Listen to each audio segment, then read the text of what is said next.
ભાવનગર જિલ્લામાં લઠ્ઠાકાંડના કારણે સર્જાયેલા મોતના તાંડવમાં હવે મૃત્યુઆંક સતત વધી રહ્યો છે અને આ ભયાનક લઠ્ઠાકાંડમાં અત્યાર સુધીમાં 13 નિર્દોષ લોકોએ પોતાનો જીવ ગુમાવ્યા છે, જેના કારણે સમગ્ર પંથકમાં ભારે રારાટી છે અને રોષ વ્યાપી ગયો છે। સમગ્ર મામલે પોલીસની કાર્યવાહી કરીને ઝેરી દારૂના નેટવર્ક સાથે સંકળાયેલા 13 જેટલા આરોપીઓની ધરપકડ કરી લીધી છે અને આ ગંભીર પરિસ્થિતિ વચ્ચે ભારત સરકારના કેન્દ્રીય મંત્રી નીમુબેન બાંભણિયાએ ભાવનગરની સરટી હોસ્પિટલની મુલાકાત લીધી હતી। તેમણે હોસ્પિટલમાં દાખલ દર્દીઓની સ્થિતિ અંગે માહિતી મેળવી હતી અને તબીબો સાથે સમીક્ષા કરી હતી। ઉલ્લેખનીય છે કે આજ સરટી હોસ્પિટલમાં અગાઉ લઠ્ઠાકાંડનો ભોગ બનેલા દર્દીને પૂરતી યોગ્ય સારવાર ન મળી હોવાના પણ ગંભીર આરોપો થયા હતા, પરંતુ આ મુલાકાતમાં જ્યારે પત્રકારોએ ખુદ સરટી હોસ્પિટલ પરિસરમાં જ બનેલી રેગિંગની શરમજનક ઘટના અંગે કેન્દ્રીય મંત્રીને સવાલ કર્યો અને રેગિંગનો સવાલ પૂછતા જ મંત્રીશ્રીએ મૌન સેવી લીધું હતું અને ખુદ જવાબ આપવાના બદલે સાથે રહેલા અધિકારીને આગળ કરી દીધા હતા। શું છે સમગ્ર મામલો, આવો વિગતે વાત કરીએ આ અહેવાલમાં। નમસ્કાર, હું છું આસિફ કાદરી અને સ્વમાન સાથે તમારું સ્વાગત છે। ભાવનગર જિલ્લામાં લઠ્ઠાકાંડે અનેક પરિવારોના માળા વિખેરી નાખ્યા છે। ઝેરી પ્રવાહીના અસરના કારણે સારવાર લઈ રહેલા દર્દીઓ પૈકી વધુ લોકોના મોત થતાં મૃત્યુઆંક હાલ 13 સુધી પહોંચી ગયો છે। પરિસ્થિતિની ગંભીરતા જોતા કેન્દ્રીય રાજ્યમંત્રી નીમુબેન બાંભણિયા ભાવનગરની સરટી હોસ્પિટલમાં પહોંચ્યા। દર્દીઓની સ્થિતિ અંગે તેમણે સમીક્ષા કરી। પોલીસે પણ આ કાંડમાં 13 જેટલા આરોપીઓની ધરપકડ કરી છે અને અહીં વાત એ પણ નોંધનીય છે કે આજ સરટી હોસ્પિટલમાં અગાઉ લઠ્ઠાકાંડનો ભોગ બનીને આવેલા એક દર્દીએ હોસ્પિટલ પ્રશાસનની પોલ ખોલી હતી। દર્દીએ જાહેરમાં આરોપ કર્યો હતો કે હોસ્પિટલમાં આવ્યા બાદ તેને જરૂરી અને સમયસર તબીબી સારવાર આપવામાં નહોતી આવી, ઘોર ઉપેક્ષા કરી હતી અને આ વિવાદ વચ્ચે કેન્દ્રીય મંત્રીએ આજે હોસ્પિટલની મુલાકાત લઈને દર્દીઓની સારવાર અને વ્યવસ્થાનું નિરીક્ષણ કર્યું હતું। દરમિયાન ભાવનગરની સરટી હોસ્પિટલમાં જ બનેલી રેગિંગની ઘટનાને લઈને જ્યારે પત્રકારોએ કેન્દ્રીય મંત્રી નીમુબેન બાંભણિયાને સવાલ કર્યો કે કેન્દ્રીય મંત્રીએ અસમંજસમાં મુકાઈ ગયા અને મૌન સેવી લીધું હતું અને તેમણે પોતે સીધો જવાબ આપવાનું ટાળીને સાથે રહેલા અધિકારીઓને પત્રકાર સામે આગળ કરી દીધા હતા। મંત્રીના આ વલણથી મીડિયા અને સ્થાનિક લોકોમાં ભારે ચર્ચા જાગી છે। ત્યારે નીમુબેન બાંભણિયાએ શું કહ્યું એ જ તમે પહેલા સાંભળી લો। કાર્યવાહી થઈ છે એ અમારા ચિન્મયભાઈને વિગતવાર ખ્યાલ છે। એ પણ ઘટનાને લઈને શું કરવું પડે, આગામી દિવસમાં કેવા પ્રકારના એક્શન લેવા પડે એ અમે તમામ લોકો સાથે છીએ અને વધારે વિગત જોતી હોય તો અમે ચિન્મયભાઈ આપે। આપણે પણ એક મીટિંગ કરીને સમીક્ષા કરી છે। ભેળસેળ યુક્ત આલ્કોહોલ લેવાથી જે ઘટના ઘટી છે એને લઈને આજે સુપર સ્પેશિયાલિસ્ટ હોસ્પિટલમાં એક ઉચ્ચ સ્તરીય મીટિંગ રાખી છે। આ મીટિંગની અંદર અમારા ભારતીય જનતા પાર્ટીના પ્રમુખ કુમારભાઈ, collector Shri Manishji, SPG, DDO અને સરટી હોસ્પિટલના સુપ્રિન્ટેન્ડન્ટ અને સરટી હોસ્પિટલના જે અગત્યના વિભાગોની જવાબદારી નિભાવી રહ્યા છે તેવા અધિકારીઓ સાથે આજે ઉચ્ચ સ્તરની મીટિંગ રાખેલી છે।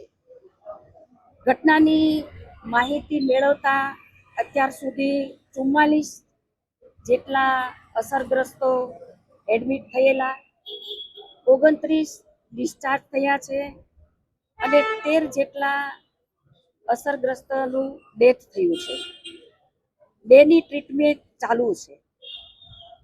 પોલીસ તંત્ર અને એસએમસી ગુનાની તપાસ કરી રહી છે। ખાસ કરીને રાજ્ય સરકારના ડેપ્યુટી સીએમ હર્ષભાઈ એરપોર્ટ પર જ તે એસએમસીની નિમણૂક કરી હતી। પોલીસ તંત્ર દ્વારા જે પણ કર્મચારી અધિકારી જે દોષિત હતા એમની ઉપર પણ કાર્યવાહી થઈ રહી છે। સરટી હોસ્પિટલની અંદર જેટલા દર્દીઓ દાખલ થયા હતા એ દર્દીઓ માટે ડાયાલિસિસની વ્યવસ્થા અત્યાધુનિક અને તમામ ડોક્ટરોની ટીમ એ કામ કરી રહી હતી। સારવાર માટે જે ઇન્જેક્શનોની જરૂર હતી તે ગુજરાતમાં 10 હતા અને એને લઈને અહીંયા આપણા સરટી હોસ્પિટલના અધિકારીઓએ મહારાષ્ટ્રનો સંપર્ક કરીને જરૂરત કરતાં વધારે આ ઇન્જેક્શનો પણ લઈને સારવાર માટે એનો ઉપયોગ કર્યો છે.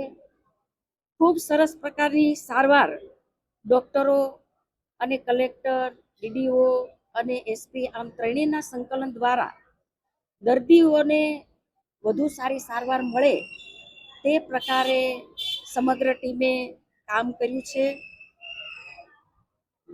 બેન, તમે જ્યારે હોસ્પિટલમાં આવ્યા છો ત્યારે હોસ્પિટલની જો વાત કરીએ, આ સમગ્ર ઘટના તો અત્યારે ધીરે ધીરે કાબૂમાં કંટ્રોલ થઈ રહી છે, પરંતુ સરટી હોસ્પિટલમાં કેન્દ્ર સરકાર અને રાજ્ય સરકારની સહાયથી 200 કરોડના ખર્ચે આ પેટાથી હોસ્પિટલ બનાવવામાં આવશે. આપણે થોડા સમય પહેલા અમુક વિભાગ શરૂ કરાવવામાં આવ્યા હતા. સુપર સ્પેશિયાલિટી વિભાગ તાત્કાલિક ધોરણે રજૂઆત થાય છે, પણ એનું અમલીકરણ સરકારમાંથી થાય, રાજ્ય સરકારમાંથી ખૂબ જરૂરી છે. ગરીબ માણસો એવા બધા લોકો અહીંયા આવે છે કે જેમને આ દવા કે એની તપાસ પણ પરવડે નહીં એવી સ્થિતિ છે. ત્યારે બાકીના જે 6 વિભાગ છે, નેફ્રોલોજીસ્ટથી લઈને બધા, એની માંગણી કરવામાં આવી છે, પણ આપના તરફથી શરૂઆત થઈ હતી, તાત્કાલિક ધોરણે શરૂ થાય ખૂબ જરૂરી છે.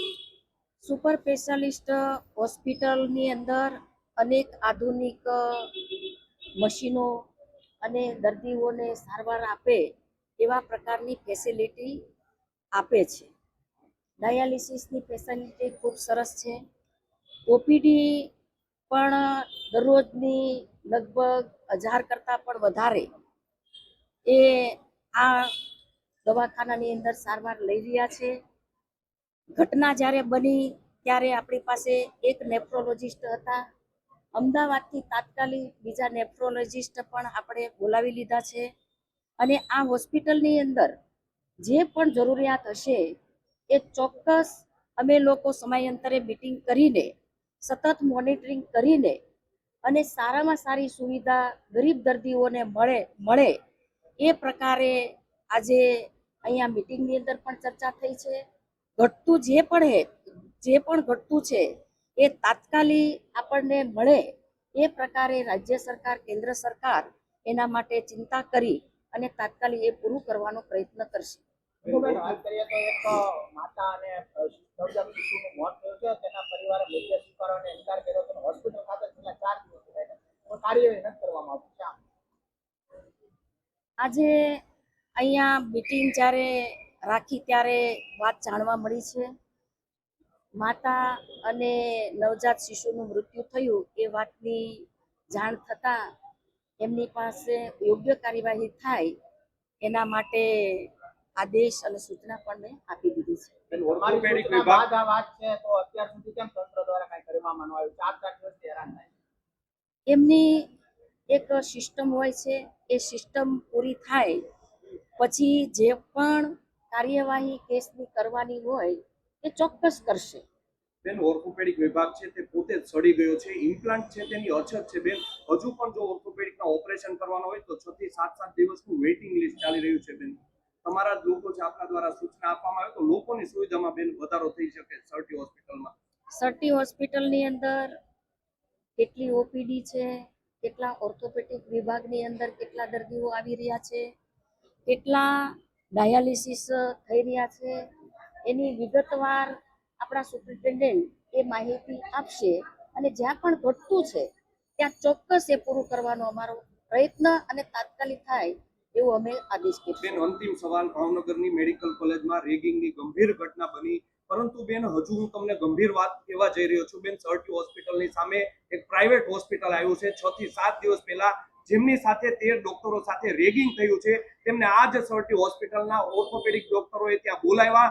7 જે રેગિંગ કરનાર ડોક્ટર છે તેમને બોલાવ્યા. તેમના દ્વારા માફી પત્રોને હવે અમારે સમાધાન કરવું છે તેવી પરાણે સહી કરાવવામાં આવી બેન. સુરતની ઘટના હજી સમી નથી. હું તમને પત્ર પણ આપું. 2 ડોક્ટરો પાસે સહી કરાવી લેવામાં આવી છે. ઓર્થોપેડિકના તમામ ડોક્ટરો ત્યાં હાજર હતા. સરટી હોસ્પિટલની સામે પ્રાઇવેટ હોસ્પિટલમાં ગ્રાઉન્ડ ફ્લોર ઉપર ડિરેક્ટરની ઓફિસમાં મીટિંગ બેન આ થઈ. આ બેન કેટલી ગંભીર ઘટના છે બેન. રાજ્ય સરકાર ઝીરો ટોલરન્સની વાત કરી રહી છે, તો શા માટે આ ડોક્ટરોને હવે આરોપી ન બનાવવા જોઈએ? ઘટનાઓ બને નહીં એના માટે સતત મોનિટરિંગ રાખવું પડે, સતત એની દેખરેખ પણ રાખવી પડે. ઘટનાને ભાવનગરના આ લઠ્ઠાકાંડમાં 13 નિર્દોષ લોકોના મોત થયા છે. હોસ્પિટલની કામગીરી સામે અગાઉ પણ સવાલો ઉઠ્યા છે, ત્યારે બીજી તરફ ખુદ સર્ટી હોસ્પિટલમાં બનેલી રેગિંગ જેવી ગંભીર ઘટનાઓ પર સત્તામાં બેઠેલા જવાબદાર મંત્રીઓ મૌન સેવી રહ્યા છે. અધિકારીઓને ઢાલ બનાવીને સવાલોથી બચવાનો આ પ્રયાસ થઈ રહ્યો છે. વહીવટી તંત્રની સંવેદનશીલતા પર પણ મોટા સવાલ ઊભા થયા છે. ત્યારે આ મામલે તમારું શું કહેવું છે અમને કોમેન્ટ બોક્સમાં જરૂરથી જણાવજો.